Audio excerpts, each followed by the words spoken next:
আজকে আপনাদের সামনে নিয়ে হাজির হলাম ইলিশ পোলাও আন্দার রেসিপি। এর জন্য ইলিশ মাছটা ভালো করে কেটে ধুয়ে নিয়ে ওর মধ্যে আদা রসুন বাটা, তারপরে উত্তানো নুন, তারপরে জিরে ধনে বাটা দিছি। আর না কাঁচা পত্তে দিয়ে ভালো করে হাত দিয়ে মেখে নেবো।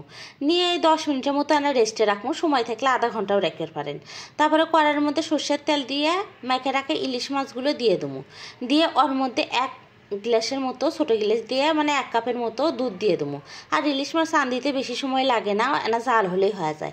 আর উপর থেকে এনে পেঁয়াজের বেরেস্তা দেবো। ওটা নামে নিয়ে তারপরে ওই কড়াইয়ের মধ্যে না তেল দিয়ে 2-3টে লবঙ্গ, এলাচ, তেজপাতা, দারচিনি দিয়ে ভিজে রাখা পোলার চাল দিয়ে দেবো। দিয়ে ভালো করে ভেজে নেবো।